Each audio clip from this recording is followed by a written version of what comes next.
Shalom, bienvenidos a un nuevo estudio de nuestra comunidad Bnei Adon Olam. En esta oportunidad vamos a hablar sobre Alajá, específicamente tratando los temas, ¿cierto?, desde que comienza el día. Quisiera hacer de todas formas una pequeña introducción en este tema para que sepamos lo que es la Alajá y qué representa esto, ya que la Alajá es parte del cuerpo legal de la ley judía o del judaísmo, ¿cierto? Y de toda esta fe que se basa en los mandamientos de la Torá. Ya sabemos, ¿cierto?, de que la Biblia es un libro de vida para nosotros, nos enseña a proceder, cómo hablar, cómo eh, vivir, ¿cierto? Esta vida es una guía para nosotros, pero también no solo es un manual, una guía, sino que nos da cosas específicas que hacer. Y de las leyes de la Torá se pueden desprender también otros principios que nos ayuden a saber cómo proceder en los diferentes momentos de la vida. Por ejemplo, en Estados Unidos hay más de 1 millón de leyes. 613 mandamientos de la Torá parecen no ser muchos, al lado del código, ¿cierto?, de Estados Unidos. Más de 1 millón. Entonces, hay muchos mandamientos, muchas leyes dentro de la Torá, ¿sí? Pero sepa usted que en la vida real, en la vida normal de cada país, hay más leyes aún, y más normativas y códigos de leyes que se desprenden de generalmente una constitución. Eso es el corpus legal, ¿cierto?, de una nación. Ese corpus legal dentro de la Biblia es la Torá. De la Torá se desprenden otros principios. Y a lo largo de la historia, ¿cierto?, los sabios del pueblo judío han estudiado estas leyes y han desprendido, ¿cierto?, estos conceptos. Para no ahondar tanto o no ocupar nuestro tiempo más en los consejos que nos trae la halajá, vamos a definir brevemente lo que es halajá, por lo tanto. Halajá, esta palabra proviene del hebreo alijá, y alijá significa una caminata.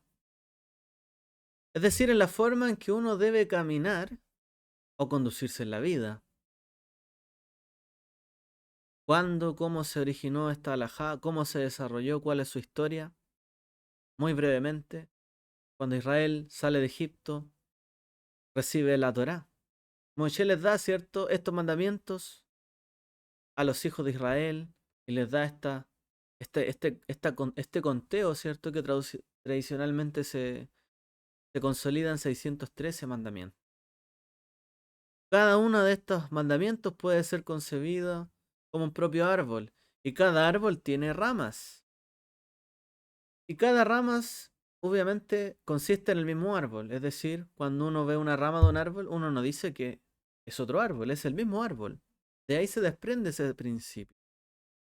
Por ejemplo, las ramas simbolizan los detalles de una propia mitzvah. El árbol es una mitzvah, un mandamiento. Y cada rama sería su detalle. Y los frutos de este árbol podrían simbolizar el sabor de la mitzvah y su explicación y sus motivos, es decir, las razones por las cuales nosotros escuchamos estos mandamientos, los aprendemos y los practicamos, lo que le da el sabor a esto. Y así como cada árbol tiene raíces, también cada mitzvah, cada mandato, tiene una raíz profunda que la distingue. Todo esto, ¿cierto?, quedó plasmado dentro de la historia de Israel, no solamente en la Torá o en la Biblia que nosotros conocemos, como la Tanaj, sino que también hay una Torá oral, que es en el fondo la transmisión de la cultura, el conocimiento, la fe que ha ocurrido, ¿cierto?, a través de las generaciones dentro del pueblo de Israel. No siempre existió la escritura, no siempre existió la Biblia. La Biblia se vino a compilar años después de los hechos que habían ocurrido. Por lo tanto, si bien muchas de las cosas se plasmaron en la Torá, muchas otras no, y muchas otras son parte de la transmisión cultural del pueblo de Israel. Entonces, la parte escrita se le conoce como Torah Shevichtav y la parte oral, la transmisión oral, que la Torah en su principio fue oral, 100% oral, Torah Sheve al P, transmisión de boca a boca. Con el transcurso del tiempo, cada maestro le fue enseñando a su discípulo y transmitiendo estas palabras de boca en boca, porque en principio fue todo oral, no estaba escrita. Y más adelante, ¿cierto? Así de generación en generación fue transmitida, enseñada y compartida. De esta manera, ¿cierto? Se transmite la escritura, la enseñanza y sus principios, de maestros a discípulos. Con el paso del tiempo, algunos detalles surgieron y también surgieron diferentes interpretaciones de los mandamientos.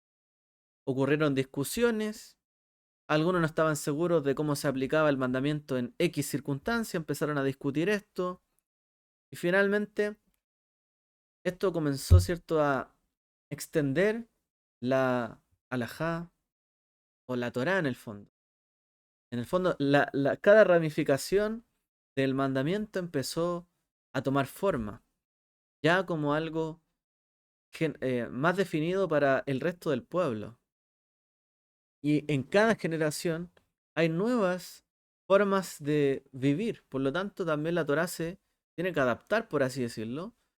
O la interpretación hacia la Torá debe adaptarse en cada generación para saber que la podemos cumplir y de qué forma hacerla y de qué forma no se podría cumplir. Obviamente, cada una de estas personas que discutió la Torá, la mitzvah, tenían un interés y un propósito de desprender la voluntad del Creador sobre esto. Así que todo esto quedó plasmado, ¿cierto? Estas enseñanzas, versículos, discusiones en la Guemará, en el Talmud, toda esta recopilación que ocurrió. Em, por ejemplo, por mencionarlo así, la halajá, la Torá nos habla de Rosh Hodesh, pero quizá no nos dice cómo se anunciaba Rosh Hodesh. Eso es parte de la transmisión oral. Antiguamente se anunciaba por medio de fogatas que se encendían en las cimas de las montañas, creando una red donde uno encendía una fogata en una montaña, el de la otra montaña lo veía, la encendía y así. Se iba anunciando que se había visto la luna nueva. Ahora, muchos, ¿cierto?, han tratado de confundir al pueblo con nuevas leyes, tradiciones de hombres y a través, ¿cierto?, de, por ejemplo, el mismo caso de Rosh Hodesh, podría haber alguien que encendiera fogatas para confundir a la gente y en realidad nunca haber visto la luna nueva. ¿Cómo entonces resolvemos el problema de Rosh Hodesh? Bueno, todo eso lo discutió la halajá en su momento. Así que bueno, en la época del Segundo Templo, en la época de Hanukkah, de Purim, estas festividades, ¿cierto? Los macabeos, de Esther y Mardoqueo, Mordejai, se discutió el tema del calendario hebreo, los temas de los ayunos, cuándo había que fijar los tiempos, etcétera, etcétera. Finalmente, ¿cierto? Todo eso se discutió en los maestros diversos que habían en Jerusalén, Babilonia, que es donde habían sido dispersados, ¿cierto? O cautivos los hijos de Israel. Y bueno, finalmente ahí se fue componiendo todo lo que es, ¿cierto? La discusión de la Torá se plasmó en el Talmud. De hecho, el Talmud, con sus 60 tomos, ¿cierto? Y sus 2711 hojas de discusión, la verdad es que es para, como se hace en el pueblo judío, para estudiar una página por día porque es muchísimo. Prácticamente uno podría tomarse unos 7 años estudiando el Talmud completo, una hoja por día. Es mucho el tiempo para poder estudiar la discusión de los mandamientos, por qué se determinó X cosa, etcétera. Bueno, todo esto se compendió más tarde, ¿cierto? Em, por el rabino Shlomo Itzhaki, también, em, también Rashi, ¿cierto? Bueno, varios no quiero alargarme demasiado, pero bueno, en la Edad Media muchos compendiaron estos mandamientos, ¿cierto? Y surgieron lo que es los, digamos, los 4 libros de Alajá más, ¿cierto? Importantes, por así decirlo. Está el Orajaim, que son la alajot del día a día. Yoreh de A, que son las alajot que tienen que ver con el kashrut, la pureza familiar, la mezuzá, el Eben Haezer, que son las alajot relacionadas al matrimonio y el divorcio, y del tratado también del Hoshen Mishpat, que tienen que ver con las alajot comerciales y judiciales. ¿Ya? Esto se compendia después de también haber compendiado el Mishneh Torah, que es el resumen de los mandamientos, ¿cierto? Que es cuando Maimónides, ¿cierto?, ordena todo lo que son los mandamientos, después ordena todo lo que es la halajá, desprendida del Talmud, y así nos dan estos libros. Y en la época contemporánea nosotros tenemos el Shulchan Aruch, que sería, ¿cierto? Y se llama así porque se llama Shulchan Aruch, la mesa servida. Es decir, ya está listo. Cosa de leer y practicar. Ahí está. Cuándo hay que hacer tal cosa, qué no hay que hacer, qué sí hay que hacer, cómo hacerlo, las bendiciones, y está todo comprendido ahí. Shulchan Aruch. ¿Ya? Hay otras obras, ¿cierto?, paralelas a esta, em, que bueno, bien, ¿cierto?, tienen que ver con la halajá que se discutió con los sabios de Europa, o los ashkenazíes y los faradíes, ¿ya? Y así, hasta la época actual, ¿cierto?, donde la halajá también presenta desafíos en una nueva Israel moderna. Se establecen en Israel nuevamente, y bueno, ¿cómo practicamos la halajá ahora? O sea, todos estudiaron la halajá para vivirla fuera de Israel porque vivían en el exilio. Y viviendo en Israel, ¿cómo hacer prevalecer la halajá en el día a día, hoy por hoy?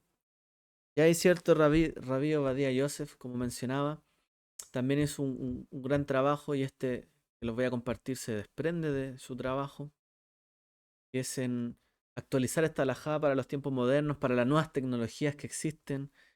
Y hoy día, ¿cierto? Hay cosas que no existían hace tiempo atrás. Desde la revolución esa, la revolución industrial y tantas cosas de la tecnología, bueno, muchas cosas surgieron a la luz y hasta el día de hoy se estudian y se debaten. Rabin Obadiah Yosef compendió todo esto, y este libro del que les voy a compartir esto se llama Yalkut Yosef. Y el capítulo 1 dice así: comencemos el día con el pie derecho.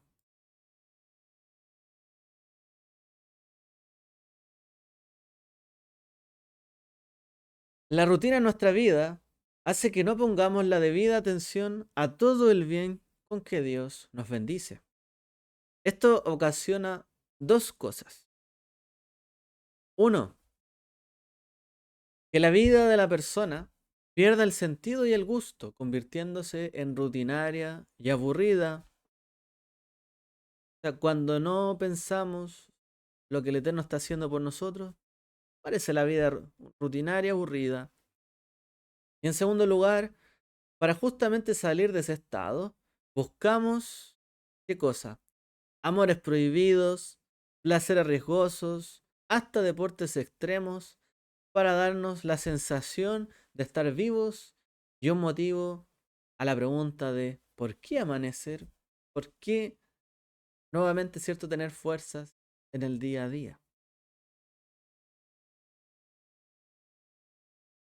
Sin embargo, nuestros sabios establecieron un orden de acción al amanecer, que consiste en comenzar agradeciendo a Dios por el nuevo día que nos da y alabándole por el hecho de abrir nuestros ojos, estirarnos, tener ropa para vestir, fuerza para caminar y mucho más.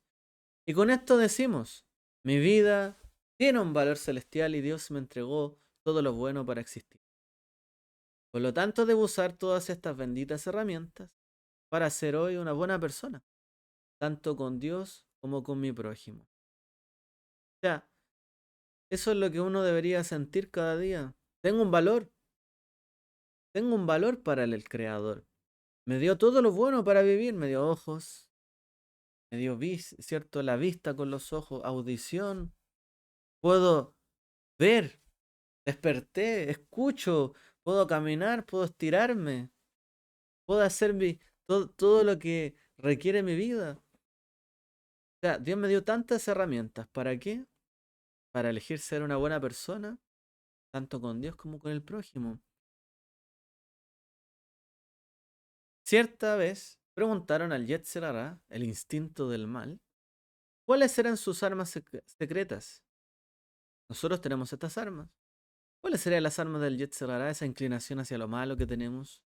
Y el Yetzer Hará respondió entusiasmado, una cobija y un ventilador. Y luego agregó, o sea, una almohada y un ventilador. Y agrega, cuando la persona se levanta por la mañana, un león para servir a Dios, se me dificulta todo el trabajo del día. Si hace mucho calor, antes del amanecer, me acerco a su cama para evitar que madrugue, por lo que enciendo mi ventilador a fin de que duerma otro rato. Si hace frío, lo cubro con mi cobija. Y si consigo que se quede en cama, tendré la batalla casi ganada, ya que no dirá bien su tefilá, quizás no podrá ponerse sus tefilín, o se los pondrá rápidamente y sin la concentración adecuada, pronunciando un rezo poco eficaz. Durante el desayuno no tendrá tiempo de bendecir debidamente por sus alimentos, ni antes ni después, o lo hará rápido y mal. En resumen, si logro que comience su día espiritual con el pie izquierdo, el resto del día lo tendré en mis manos, dice el Yetzer Hará. Y por esta razón, después de agradecer a Dios por devolvernos el alma para vivir un día más, lo más conveniente es levantarnos rápido, con agilidad, para servir a nuestro Creador. Esta actitud también será muestra del amor y el cariño que sentimos por el Todopoderoso. En otras palabras, dice, levantémonos todos los días con el mismo ánimo de cuando salimos de un viaje, a un viaje para divertirnos. O sea, cuando nos vamos de viaje, estamos esperando el momento para salir. Así hay que pensar que tiene que ser cada día. Por esta razón, los sabios establecieron el texto del Modeaní, con el cual agradecemos a Dios por el alma que nos devolvió. Este texto aparece en el Talmud Yerushalmi, que se escribió, cierto, en Jerusalén, y aunque con una pequeña variación, pero el que citamos en la actualidad también aparece en el libro Seder Hayom de cabalista Rabbi Moshe Ben Mahir de la ciudad de Tzefat. Este es un resumen de lo que vamos a tocar punto a punto. Nuestros sabios recomiendan no levantarnos inmediatamente después de despertar, ya que esto podría perjudicar nuestra salud. En cambio, consideran apropiado esperar un breve lapso de tiempo antes de salir de la cama. Recientemente se publicó que lo más saludable es esperar 12 segundos en la cama antes de levantarse.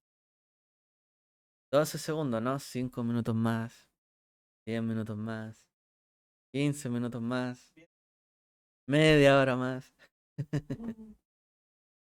Así que la oración del Modéani, la cual debemos pronunciar antes de levantarnos, contiene justamente 12 palabras. ¿Coincidencia? Modéani es una manifestación del profundo agradecimiento ante el Creador. Debemos saber que en un sentido más profundo, nuestra esencia divina, es decir, nuestra alma, se divide en 5 partes, 3 internas y 2 externas, como nos enseña, ¿cierto?, la tradición judía. Las internas son Nefesh, Ruach y la Neshama. El Nefesh se dice que reside en el hígado, es decir, en la sangre. El Ruach en el corazón y la Neshama se dice que en el cerebro. Las externas, que son Hayá y Yehidá, son las que nos envuelven por fuera como si fueran un aura, explica los sabios.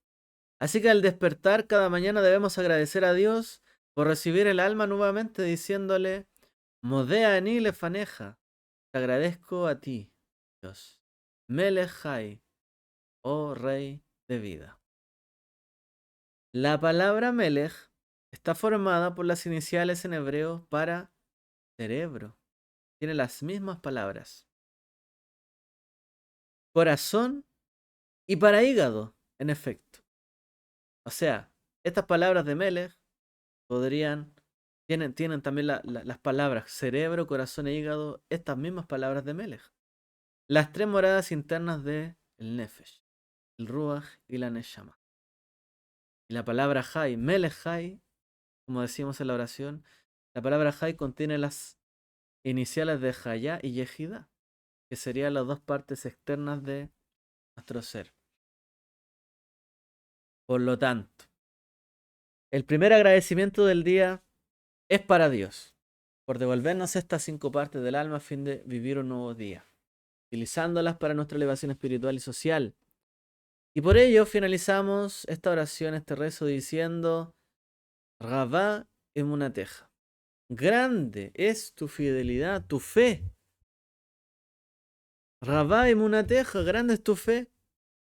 Y no nos referimos a lo grande que es nuestra fe en Dios, sino que cuán grande es su fe en nosotros, ya que a pesar del mal comportamiento que pudimos llegar a tener el día anterior, con todo eso, hoy nos devolvió nuestra alma pura, teniendo la fe en nosotros de que hoy sí será un día diferente, más acorde a su voluntad.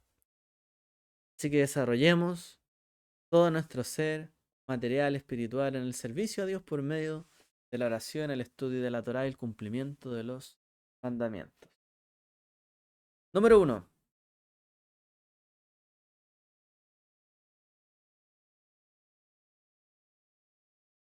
Claro, todo esto sucede cuando las miles de alarmas suenan en la mañana. Número 1. Comienzo del día. El primer punto es: lo fundamental de cada día es su comienzo. Por eso hay que aprovechar el principio del mismo para el servicio al Creador. El primer pensamiento, la primera caminata, la primera plática, sean en nombre de Hashem. Así todo marchará detrás de ese buen comienzo y excelente intención. Aquellas personas que duermen bien durante la noche y comen bien, se comportan adecuadamente si su intención es tener más fuerza para el estudio y el cumplimiento de la Torá. O sea, lo más importante para un día es su comienzo. Nos dicen en este primer punto, ¿cierto?, los sabios, la halajá. Lo primero más importante es el comienzo. El comienzo. Por eso, cuando uno comienza, tiene que aprovechar de servir de inmediato al Creador. Lo primero que pienso, en Dios. Por eso mis primeras palabras son Modé Ani, Efaneja. O Modá Ani, dice la mujer. La primera caminata, la primera conversación, todo en el nombre del Eterno. O sea, para despertar bien también hay que dormir bien. Para dormir bien hay que haber dormido a una hora adecuada y haber comido bien para poder despertar bien. ¿Quién va a despertar bien si comió muy, muy pesado? Nadie. Entonces, si nuestra intención es que cada día podamos servir al Creador, tenemos que comenzar bien el día. Si queremos tener más fuerza para estudiar y cumplir la voluntad del Creador a través de su Torah, tenemos que comenzar el día. Por esto mismo, el segundo punto que nos trae este estudio, este libro, el Kut Yosef dice: antes del rezo de la mañana, decir Shaharit, se debe proclamar su amor ante Hashem, cumpliendo de este modo el precepto de y a él te apegarás. Donde la intención de este versículo es apegarse a los preceptos del Creador. Y esto se logra santificando su primer pensamiento del Eterno, así después serán todos sus actos para bien. Hemos de mencionar,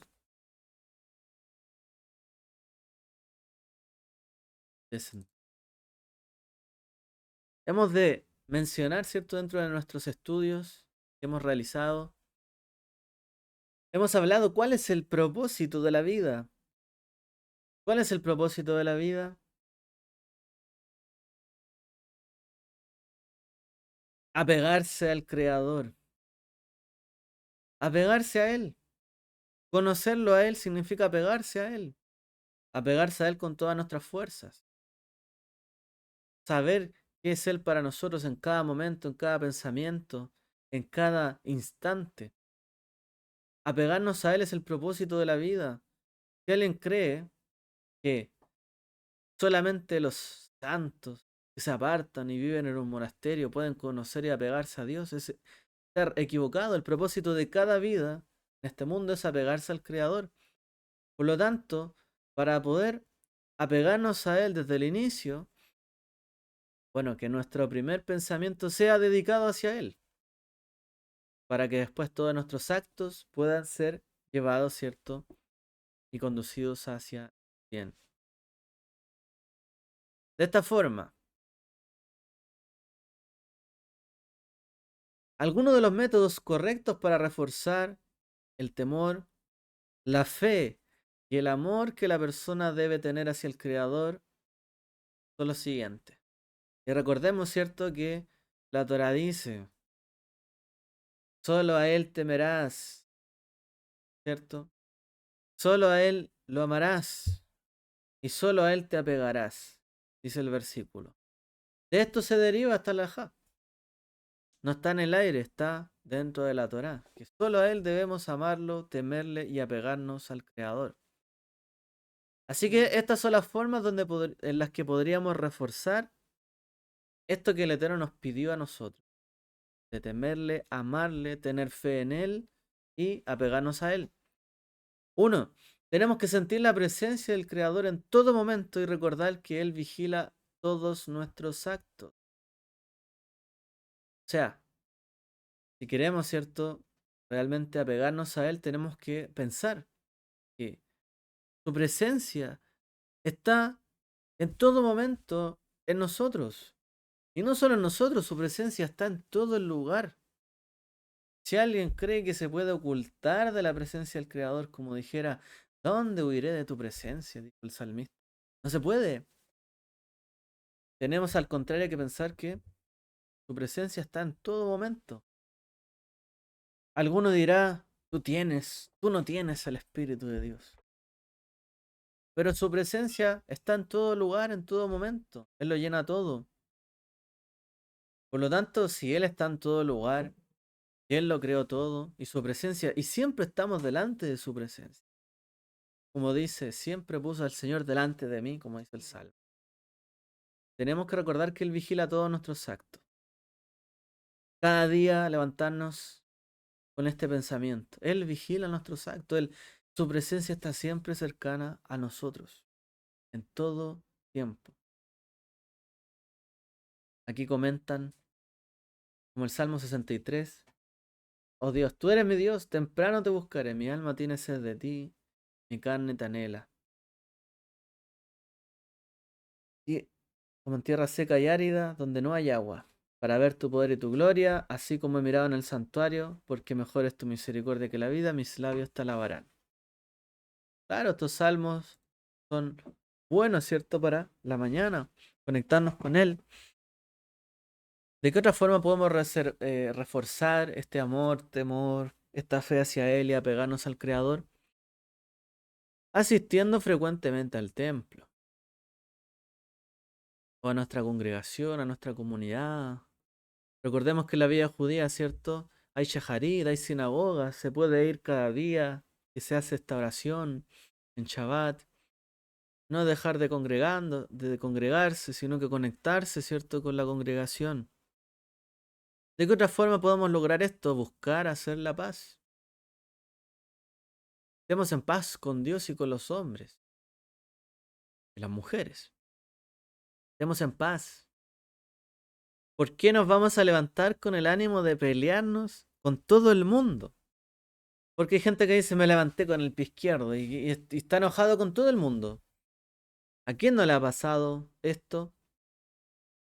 Y finalmente uno se levantó mal y en vez de buscar la paz, está buscando pelea con todos. Entonces alguien se la atravesó, hizo algo que no le gustó y dijo algo que no debía, pecó contra el cielo, contra su prójimo. Hizo algo que no debía, pecó contra el cielo, contra su prójimo. Así de fácil. Por eso, si uno siempre tiene en su mente buscar hacer la paz, como dice la escritura, Pakesh Shalom, buscaremos, ¿cierto?, siempre la paz. Podemos, ¿cierto?, conectarnos con el Creador más fácil.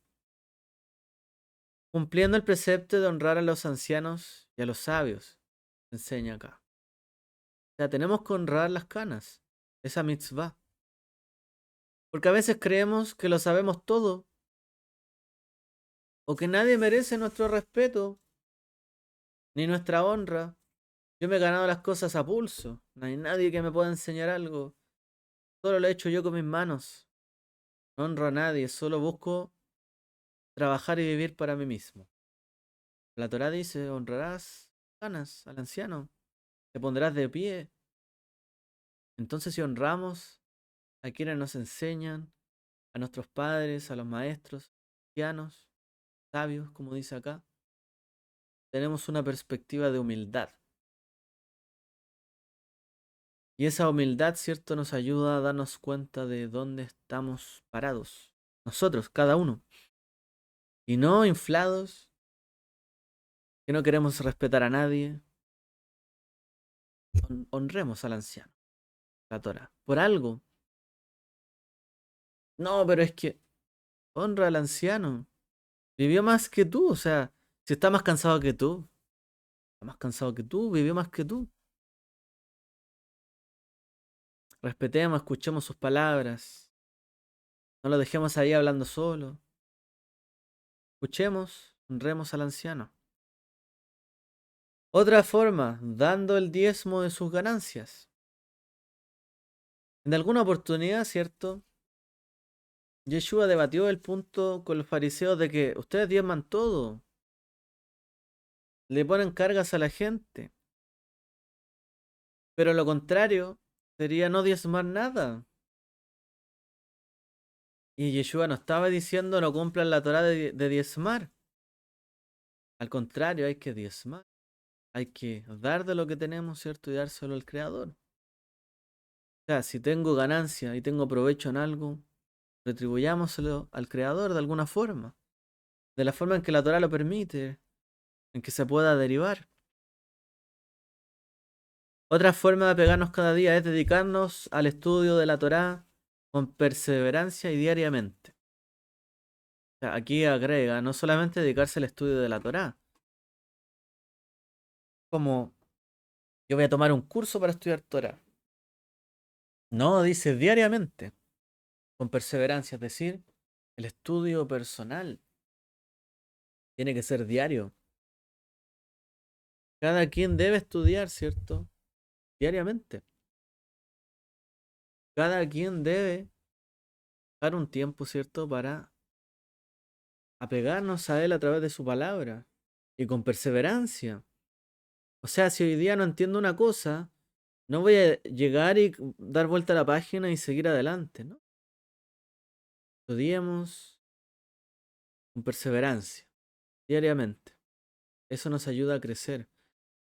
No lleguemos y saltemos la página y ya. No, cada día. Siendo humilde y honesto. Y modesto, perdón. Humilde y modesto. No tengo mucho que añadir acá. En realidad, así tenemos que ser. Si alguien quiere tener y entender que la grandeza de Dios, tiene que conocer su lugar. Ninguno de nosotros es la persona más importante de este mundo. Y si aún fuera así, al lado del Creador, ¿qué somos? ¿Qué somos? Jacob decía, soy un gusano. ¿Qué soy yo? Una langosta. Al lado del Creador no soy nada, en verdad. O sea, polvo cósmico. Aún así, como dice el Salmo, Él se humilla, se hace humilde para mirarnos a nosotros y levantarnos del polvo para hacernos sentar como príncipes de su pueblo. Y se preocupa por cada uno de nosotros. Si alguien no es humilde y modesto, nunca se dará cuenta de esto. Y pensará que siempre el Eterno le debe algo, que siempre alguien le debe algo, y estará molesto todos los días. Seamos humildes y honestos, y modestos, ante el Creador y ante las personas. Seamos lo que tenemos que ser y lo que somos, no más que eso. No teniendo un concepto más alto del que corresponde. Tener libros de Torah y ética en su casa, lo que estamos haciendo hoy, o sea, estudiando Torah, teniendo libros de ética. Rodeémonos de un buen material. Vamos a ver todos los días solo YouTube, solo la televisión, solo voy a escuchar la radio, solo voy a hacer X o tal cosa, ¿no? O sea, tengamos libros de Torah que se muestre que hay una preocupación por enfocarnos en él.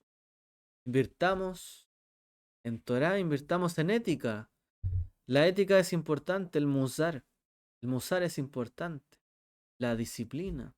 Como dice el proverbio, escucha, hijo mío, ¿cierto?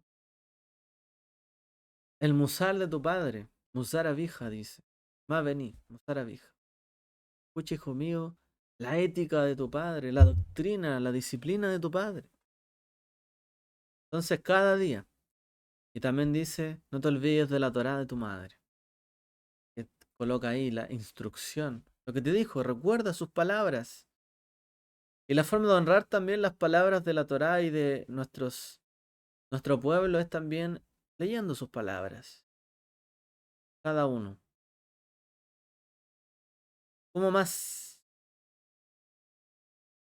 Premeditar las comidas de Shabbat. Que las comidas de Shabbat se hacen en honor al día. Es decir, prepararse para el Shabbat. Preparar la comida. Pero no solamente que vamos a comer algo rico en esta semana y es lo que se come el sábado. No, o sea, se hace cada cosa que se hace para el Shabbat, por ejemplo, como la comida, se hace en honor al Shabbat, a ese día. O sea, honremos el mandamiento como es. No es simplemente porque puedo disfrutar un buen tiempo en ese momento, sino porque honro al Eterno al cumplir ese mandamiento. Y todo lo que hago para preparar y cumplir ese mandamiento, el Shabbat, por ejemplo, lo tengo que hacer en honor de ello. Y como lo hago pensando en honor del día, lo hago de la mejor forma que puedo. No lo voy a hacer con presa, eh, en la presentación, en el tiempo que le dedico. Podrá haber caso y caso, pero en el fondo es que cada mitzvah se hace en honor del día. Y preparar la comida de Shabbat en honor al día es importante, porque ya es que se hablan palabras de Torah. Otro consejo diario: disminuir su plática, incrementando así el silencio. Bueno, hace poco, ¿cierto? Estuvimos nosotros estudiando sobre la Shonará.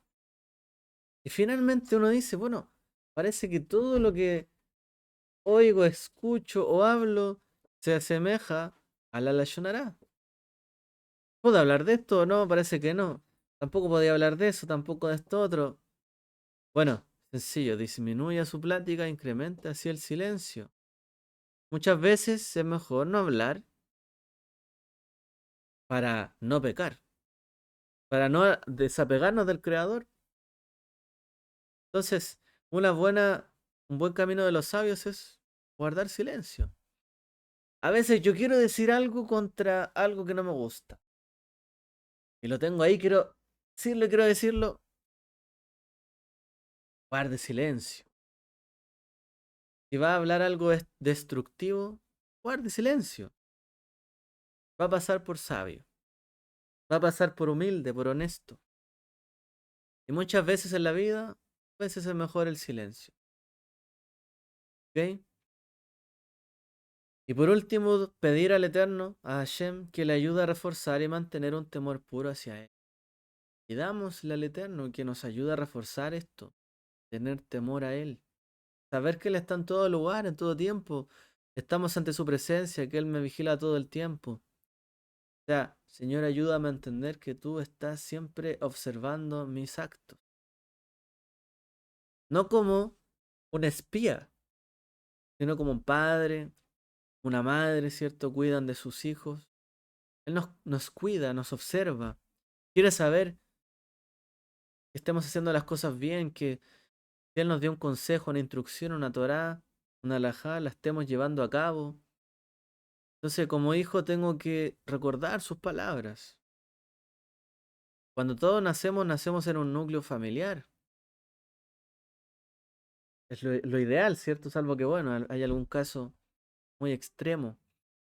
Pero nacemos en un núcleo familiar donde un niño recuerda siempre las palabras de sus padres. Tenemos que, y así vivimos, y vamos a hacer algo, y mi padre me dijo que no, mi madre que no, no lo hago, tengo temor. Así también debería conducirme cada día, ¿cierto? Con las cosas que aprendemos del Creador. Vamos al punto 4, muy interesante. Vamos a llegar hasta acá.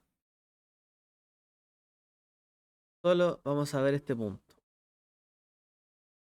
Punto dificilísimo. Dificilísimo.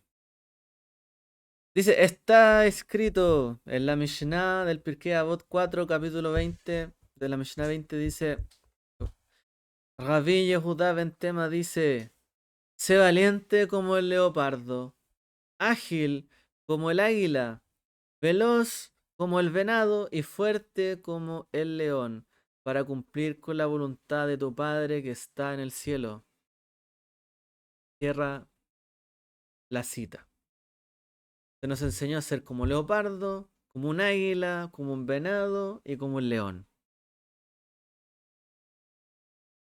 Y de aquí desprendieron nuestros sabios varios puntos importantes sobre cómo servir al Creador. Vamos a llegar hasta aquí. Hasta esta descripción. Sé valiente como el leopardo. ¿A qué se refieren con esto? Para cumplir las mitzvot sin avergonzarse a pesar de que haya quienes se pudieran burlar. Valiente como el leopardo. ¿Alguien cuestionaría las acciones de un leopardo? A veces el leopardo está ahí acechando, acechando, acechando. Cuando ya toma la decisión, no se avergüenza, va, ataca, sin miedo, no se arrepiente, tiene que tomar la decisión y rápido por su presa. Dice, cumple la mitzvot sin avergonzarte, a pesar de que haya quienes se pudieran burlar. O sea, tú tienes tu objetivo. Si tienes tu objetivo, cúmplelo. Dirígete hacia él. No titubees. Si alguien se quiere burlar de ti por hacer algo que tú sabes que está bien, no titubees, hazlo. Si alguien se quiere burlar de ti por no hacer algo que sabes que no se debe hacer, no lo hagas. Sé como un valiente leopardo. Valiente. Eso es lo que nos está diciendo. A veces, por ejemplo, cuando hablábamos hace poco sobre el tema de la Lashon Hara, claro, a veces por no parecer tonto o que alguien se burle de nosotros, no hablamos o hablamos Lashon Hara. Pero somos incapaces muchas veces de decir, no, está mal hablar mal de la gente. Incapaces, cobardes. Porque alguien se pudiera burlar de mí. Ah, pero ¿por qué? Hablas estas cosas. Eres tonto. Solo estamos riendo, nos pasando un buen rato. No, no se puede. A veces hay que poner el punto sobre la I, hay que ser firme, hay que ser valiente, como el leopardo. Para cumplir la mitzvot, tenemos que hacerlo sin vergüenza. Este es un punto complejo. A veces nos queremos ocultar, que nadie sepa lo que somos, qué hacemos, por qué lo hacemos, que nadie escuche una oración, que nadie vea lo que hago, que no, nadie me publique en ningún lugar, que nadie me muestre haciendo algo, eh, o simplemente me dejo llevar como uno más dentro de la sociedad sin poner las cosas que yo hago, que no hago. Pero para cumplir la mitzvot hay que hacerlo sin vergüenza, como un leopardo. Ágil como el águila, para cerrar los ojos y evitar ver cosas indebidas, ya que los pecados entran por los ojos. O sea, ágil como un águila. El águila también es muy ágil. Sabe sobrevolar a altura grandísima. Y la visión que tiene el águila es tremenda. El águila tiene una visión como una campana. No ve simplemente así, puede ver de una manera, ¿cierto? A una distancia muy grande y la curvatura, ¿cierto? Como que logra ver a través de una curva. El águila es tremenda y por eso puede ver hasta una rata, una serpiente a una altura impresionante. Nadie vería eso. Bueno, hay que ser ágil como el águila. Si hay que abrir los ojos y hacer algo, o buscar la presa, hay que hacerlo, pero también hay que ser así de ágil y rápido para evitar hacer cosas indebidas, ya que los pecados entran por los ojos. Yeshua dijo, "Bueno, si tu ojo es ocasión de caer, córtatelo, sácatelo. Tan sencillo. O sea, sin titubear. Pero oye, maestro, ¿por qué se te ocurre decir tamaña frase? ¿Qué quieres que tus discípulos sean todos tuertos? Si tu brazo te es ocasión de caer, va, córtatelo. ¿Pero cómo? Maestro, ¿quieres que te sigan tuertos y mancos?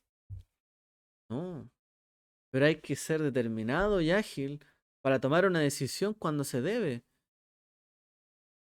No hay que ver tantos casos para ver eso en la escritura. Nuestros padres fueron rápidos en apartarse del pecado. De todos los padres de la fe, ¿cierto? Por ejemplo, Yosef tuvo que ser rápido en negar, ¿cierto? Rápidamente no dejarse tentar por los ojos, sino que inmediatamente rechazar la oferta. No hay que dudar, hay que ser ágil. Entonces, muchas cosas entran por la vista. La vista, ¿cierto? Nos hace caer mucho. Por lo tanto, si hay que evitar ver algo, cerrar los ojos. Se acabó. Hay que alejarse, hay que ser ágil. Este no es mi camino, voy por otro lado. Y así, uno no puede titubear. Entonces, esto no se trata solamente de ser valiente. Alguien muy valiente también puede caer en un pecado muy grave. ¿Por qué? Porque se dejó llevar. Ya no se pudo detener. Por eso también hay que ser ágil. O sea, si voy hacia un lugar y tengo que virar rápidamente, bueno, tengo que hacerlo. Si tengo que evitar gente, personas, conversaciones, etcétera, bueno, tengo que hacerlo rápidamente. Si detecto que esta gente no me está llevando por un buen camino, me va a llevar a hablar la Shonara todo el tiempo, ser rápido, inmediatamente poner los límites, etcétera. Yo mismo alejarme, ¿cierto?, de las cosas que puedan perturbar mi percepción. Y hay que ser veloz como un venado, apresurándose a realizar buenas acciones. El venado tiene que ser muy rápido también por su... quienes los cazan. Y tienen que ser rápidos para huir. O sea, cuando usted tiene que huir de algo que le da susto, temor, rápidamente se va. Pero aún así de rápido tiene que ser para realizar las buenas acciones. O sea, no tiene alguien que decirle, todos están viendo ahí que alguien necesita ayuda. Como, como decía la frase, todos miran, nadie hace nada. Usted tampoco está haciendo algo. Como dicen hoy día, oye, el que grabó no hizo nada, po. Hoy día se suben un montón de videos de cosas que pasan en el mundo y todo, y graban, sacan el celular y graban. Y nadie hace nada. Alguien pudo haber evitado una caída, haber hecho algo, no, prefieren grabar. Entonces, si estamos esperando que alguien nos diga, haz el bien, no es el camino. Tenemos que ser veloces como un venado para apresurarnos en hacer buenas acciones. O sea, si yo veo que a alguien le cuesta pararse, voy y lo ayudo. O iba a ir a buscar algo, pero le va a costar, voy yo. Tratar de ser más rápido. Si hay que hacer una buena acción, donar a algún lugar. Si hay que, si uno sabe de que la acción de ayuda tiene que ser rápida, no hay que dudar, hay que ser rápido para hacer buenas acciones. Entonces, eh, porque si alguien nos pide hacer una buena acción, ya es difícil. Yo no sé si esa persona va a querer. O sea, cuando alguien me tiene que decir, esa persona va a pensar y va a dudar de que usted pueda llegar a hacer esa buena acción porque no la hizo antes. O sea, prácticamente ustedes han visto eso, como que es como que una embarazada quisiera un asiento, necesitara un asiento. Todos ven, cierran los ojos, miran para otro lado y nadie viene y rápidamente la ve, se para y le dice, por favor, siéntese aquí, ¿no? Entonces tienen que venir los demás. ¿Alguien le puede dar el asiento a esta señora que está embarazada? Por favor, asiento preferencial. Y la buena acción se transformó ¿en qué? No en una buena acción, en una acción obligada. Aunque es bueno darle el asiento a una mujer embarazada, alguien me tuvo que obligar a hacerme ver y yo quedé mal. Y dudan de mi capacidad de hacer una buena acción. Por eso, si uno duda y se retrasa, uno va a poner en duda que realmente tenga una buena intención. Entonces hay gente que piensa, hoy si me hubiesen dicho a mí, yo lo hago de una. ¿Y por qué tienen que decirle? Tienes que ser veloz como un venado. Nadie te tendría que decir nada, tú te tendrías que dar cuenta, saber si algo es una buena acción, hazla. Si está en tu mano hacerlo, hazlo. Sé rápido en hacer una buena acción. De otra forma van a dudar. Y por eso también Yeshua nos dice que si queremos honrar a nuestro Padre que está en los cielos, tenemos que ser como una luz que se pone sobre la casa, sobre una mesa, no debajo. Aunque seas luz, si estás debajo de la mesa, nadie te ve. Alguien te va a decir, ¿y por qué no alumbraste antes? ¿Por qué no ayudaste antes? ¿Honramos a, a nuestro Padre siendo así de lentos? Yeshua dijo claramente, los hijos de este siglo, o los hijos, ¿cómo es que le llama? Son mucho más inteligentes que los hijos de Dios. ¿Por qué? Porque van tras ganancias ilícitas y son rápidos, son ágiles, se apresuran a tener ganancias. Pero en cambio los hijos de la luz son lentos, hay que obligarlos. O sea, para nada rápidos. Un hijo, ¿cierto? Del creador, del eterno, tiene que ser rápido, no puede ser lento. Así que si alguien cree que puede estar sentado, haciendo nada todo el día, y después hay que hacer una buena acción y no puede ni moverse, y le echa la culpa a eso, bueno, pues muévase, practique, sea ágil, motívese, coma bien, abra bien los ojos, esté atento, comportémonos bien, busquemos la paz, tratemos de estar en buenas condiciones de salud, alimentarnos bien, porque si hemos de actuar rápido como hijos de la luz, como dice la escritura, para hacer buenas acciones, tenemos que tener la capacidad también. Y fuertes como un león. Es decir, tenemos que tener la fuerza de voluntad para doblegar al instinto, ya que la verdadera fuerza se encuentra en el corazón y no en el físico. Fuertes como un león. A veces alguien dice yo soy fuerte porque lo que quiero lo consigo. No, lo que yo busco, eso lo gano. Y esa es una persona fuerte. No. Fuerte es quien se ha logrado gobernar a sí mismo.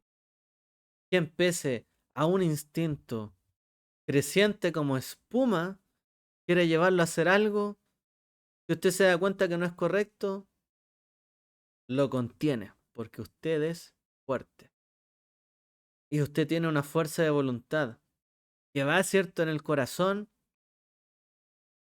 que es más fuerte que su físico. O sea, no porque alguien sea más fuerte y golpea a otra persona, va a tener más fortaleza interior. Aquel que quiso hacerlo, pero se dio cuenta que no era bueno y se contuvo, esa persona tiene fortaleza de corazón. ¿Quién es más fuerte? ¿El que devuelve el golpe al que lo hirió, quedando como un agresor y no como un agredido, siendo contado entre los violentos y no entre los pacíficos? ¿O el que pone la otra mejilla? Ese es más fuerte. Ahora, tiene que ser por la fuerza del corazón, o sea, si usted se dejó golpear una y otra vez en un contexto donde a lo mejor no tiene sentido y no lo hace por fuerza interior, sino por debilidad y quiere que lo maltraten, es otra cosa. Pero si uno coloca la otra mejilla, aún pese a que me han hecho daño, para yo no caer en algún error, en un pecado, Yeshua nos dice que poner la otra mejilla. Esto lo dice cierto Jeremías en el libro de Lamentaciones. Porque el Eterno había mandado gran destrucción al pueblo de Israel. ¿Y qué es bueno? Aceptar el designio de Dios sobre nosotros. Por eso se le lamentaba, pero hay que aceptarlo. Dios dio y Dios quitó. Y cuando quitó también hay que aceptarlo. Es bueno poner la otra mejilla, dice Jeremías. Nos hirieron, nos robaron, nos quitaron nuestras tierras, pero fue designio del Altísimo. ¿Qué vamos a hacer? ¿Tratar de recuperarlo todo? Vámonos contra los babilonios. Si no tenemos fuerza, no tenemos cómo hacerlo.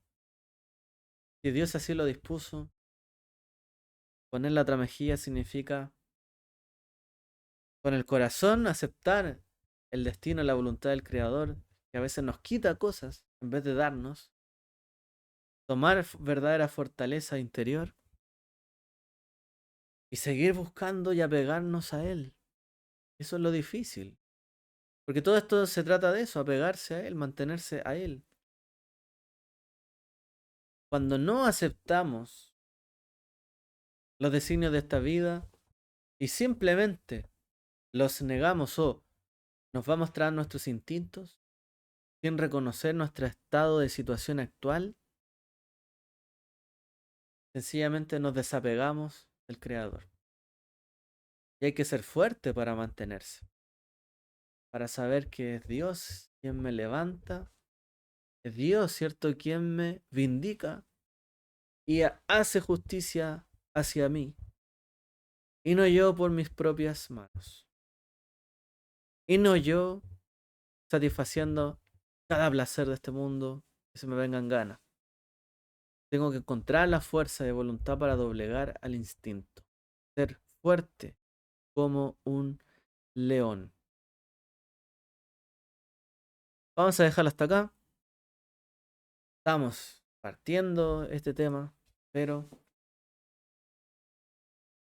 el día a día es una lucha, es una batalla. Cada día tiene su afán, cada día tiene su, su vaivén, sus altos y bajos. Pero si hemos de verdad de pasar toda nuestra vida siguiendo el camino del Creador, pues asumamos que no es solo toda la vida, es día a día. No es de sábado en sábado, es día a día. Día a día tengo mi lucha. Si realmente me quiero apegar a Él, día a día. Entonces, si no estoy pensando bien mi día a día y estoy partiendo el día como si nada, sin preparación, sin nada, estoy tarde en todo, tengo que hacer un giro, que pensar, ordenarme, organizarme. Más adelante el punto que se habla acá es cuánto dormir, pero hasta que llegamos. Tengo que yo organizarme, tengo que hacerlo. Bueno, dejémoslo hasta acá. Si alguien quiere después hacer un comentario, vendrá seguido, ¿cierto?, a este estudio aquí. Que Eterno les bendiga a todos y que tengamos todos, ¿cierto?, esta semana, como dijimos acá, la valentía del leopardo, la agilidad del águila, la velocidad del venado y la fortaleza de un león. Que Eterno les bendiga. Guato.